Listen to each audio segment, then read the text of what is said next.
Fala galera do Periscope, tudo bem? Boa noite, estou ao vivo com vocês. Agora eu vou ficar ao vivo também com a galera do Facebook. Já quero saudar o meu colega de magistério, Alexandre Zamboni, grande penalista, já está aqui presente, né, Alexandre?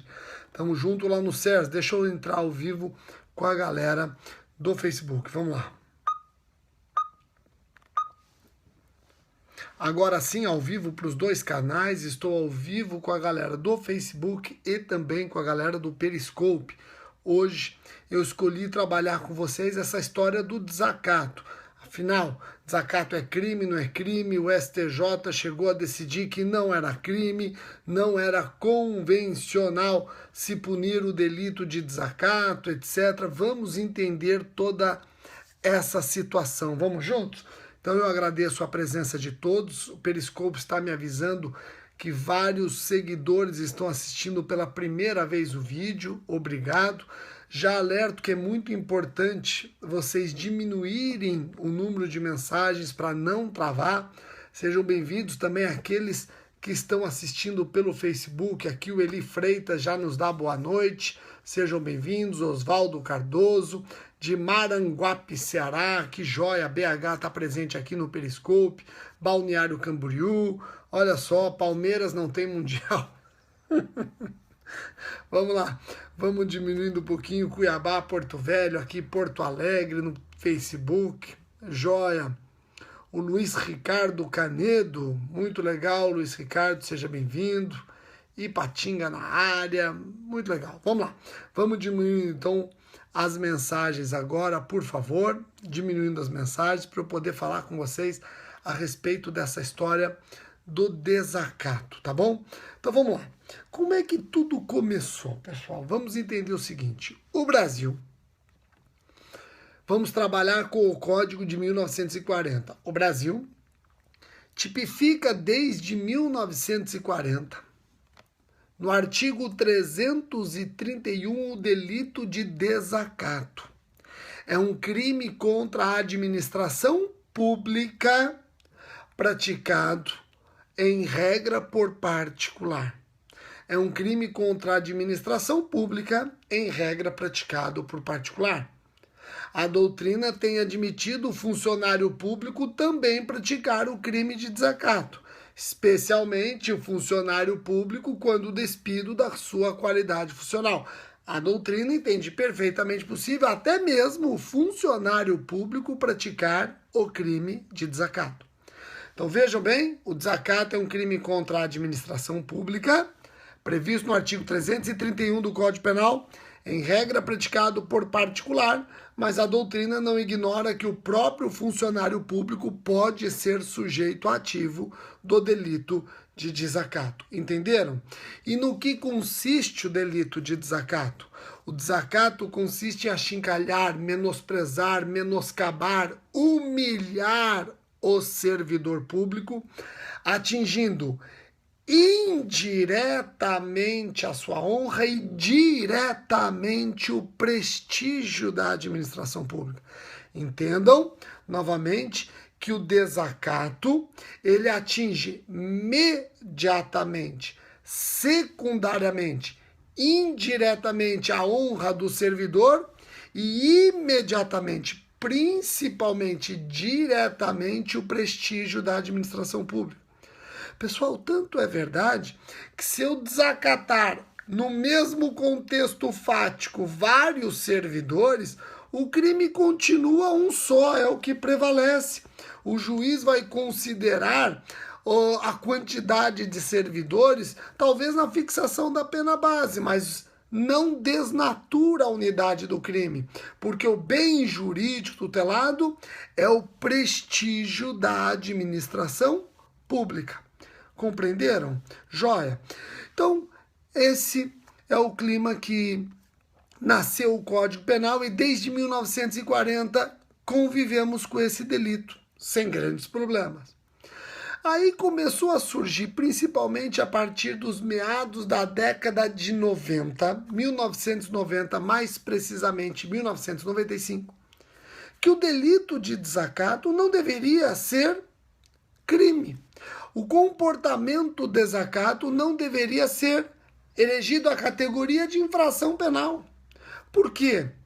Porque você punir o desacato, você está tipificando um comportamento que, na verdade, pode se caracterizar numa crítica, ainda que mais veemente, à administração pública.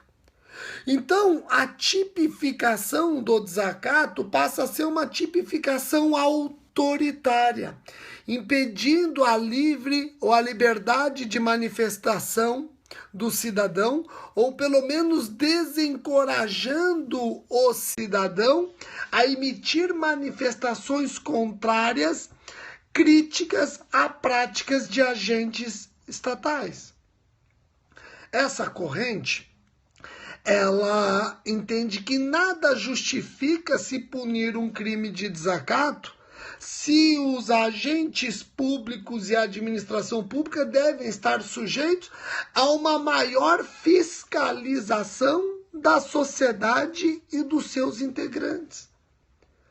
Essa corrente defende que a tipificação do crime de desacato viola a proporcionalidade, ignora postulados do direito penal, como, por exemplo, o princípio da intervenção mínima, ignora o princípio da lesividade. Vejam, são postulados que acabam sugerindo a não tipificação do desacato. Não bastasse a tipificação contrariar postulados internos, a nossa própria Bíblia política, a tipificação do desacato, entendem alguns, não é compatível com documentos internacionais. E aí eles trabalham muito com a Convenção Americana de Direitos Humanos, que no artigo 13 garante a liberdade de pensamento e de expressão. E com base no artigo 13 da Convenção Americana de Direitos Humanos, a Comissão Interamericana de Direitos Humanos já se manifestou no sentido de que a legislação que pune desacato, na verdade, contraria a convenção. É uma ameaça à liberdade de expressão. Os funcionários devem suportar opiniões críticas sem tipificá-las como crime. Compreenderam isso? O STJ, no recurso especial 1.640.084 de São Paulo, embarcou nessa onda. A quinta turma do STJ, no recurso especial 1.640.084 de São Paulo, embarcou nessa onda e, num controle de convencionalidade, decidiu que o desacato não deve ser crime. E se o agente se sentir ofendido, ele que busque os seus direitos valendo-se dos tipos penais que tipificam comportamentos contra a honra. Então vejam, o STJ, no recurso especial que eu mencionei, fazendo um controle de convencionalidade, decidiu que o desacato não é convencional, ou seja, contraria convenções que o Brasil ratificou. O desacato viola a liberdade de pensamento e de expressão. O desacato não deve ser crime, mas, eventualmente, a conduta que menoscaba, que menospreza o policial, por exemplo, deve ser encarada como crime contra a honra. Que fique o crime contra a honra, mas não desacato. Rogério, o controle de convencionalidade? Pois é. A coisa pegou, né? Porque quando eu me formei, e aí já vai um tempinho, quando eu me formei, eu tinha que estudar o controle concentrado de constitucionalidade e o controle difuso de constitucionalidade. Agora não, agora a coisa pegou. Você tem que estudar o controle concentrado de constitucionalidade, ADINs, ADC, ADPFs, controle concentrado, controle difuso abstrativizado e agora os controles de convencionalidade, também direto e indireto. Tá ok? Então hoje você tem que estudar controle de constitucionalidade, controle direto e indireto, controle difuso abstrativizado, controle de convencionalidade, direto e indireto. Vejam quantos temas novos. Nós temos que analisar a compatibilidade da nossa lei, não apenas com a nossa Constituição, e aqui eu tenho o controle de constitucionalidade, mas também com as convenções e tratados que o Brasil subscreve e ratifica, e aí entra o controle de convencionalidade. É perfeitamente possível uma norma não violar a nossa Constituição e violar o quê? Violar a Convenção. Te dou um exemplo importante. O STF decidiu que é possível execução penal provisória da pena, depois do julgamento em segundo grau, não decidiu? O STF decidiu que a execução penal provisória da pena não viola a Constituição. Tem gente dizendo, Supremo, você fez um controle de constitucionalidade da execução penal provisória da pena. Agora faça um controle de convencionalidade para ver se passa. Faça um controle de convencionalidade da execução penal provisória da pena e veja se passa. Veja se ela consegue coexistir, por exemplo, com o artigo 8º, parágrafo 2º da Convenção Americana de Direitos Humanos. Com o artigo 5º da Convenção Americana de Direitos Humanos e por aí vai. Tá bom? Rogério, essa tese do Supremo não, do STJ, vingou? Não, trouxe uma insegurança jurídica tremenda e logo a terceira sessão do STJ resolveu colocar uma pá de cal. E o que a terceira sessão do STJ fez? Decidiu que o desacato continua sendo crime, sim. Até porque, repito, o desacato não tutela a honra do servidor público. O desacato tutela o prestígio da administração pública. 2. Desacatar não é punir alguém porque criticou a administração pública. O animus criticandi não configura o crime. Animus criticandi não configura o crime. Então, quando você pune o desacato, você não está tentando punir a crítica à administração pública, porque o animus criticandi não configura o crime. Quando você pune o desacato, você está punindo uma conduta que vai além da crítica. O agente quer humilhar, menoscabar, menosprezar, desdenhar do servidor e automaticamente da própria administração. Compreendeu isso? Então, quando eu estou punindo o desacato, não estou punindo a crítica à administração pública, ela está sujeita à crítica, pronto, acabou. Quando eu estou punindo o desacato, eu estou punindo o exagero, eu estou punindo o excesso, eu estou punindo aquele que não mais critica, estou punindo aquele que menoscaba, que menospreza, que humilha, que desdenha. Compreendeu? Joia? Então não tem perigo. Não fiquem pensando que punir o desacato é ferir a liberdade de expressão. Não, a sua liberdade de expressão tem limite. Não existe liberdade de expressão absoluta, tem limite. O limite é a honra alheia, o limite é o prestígio da administração. Pode criticar à vontade, com proporcionalidade. O que se pune é o excesso. Compreendeu? Pessoal, tanto isso que eu estou falando para vocês é verdade, tanto isso é verdade, que a própria Corte Interamericana de Direitos Humanos,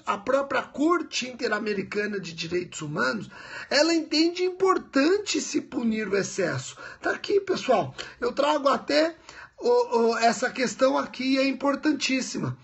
Eu tenho a Corte Interamericana de Direitos Humanos, ela mesmo já se manifestou no sentido de que é possível invocar o direito penal para punir excessos no exercício da liberdade de expressão. Repito, a própria Corte Interamericana de Direitos Humanos tem admitido se chamar o direito penal para punir excessos no exercício da liberdade de expressão.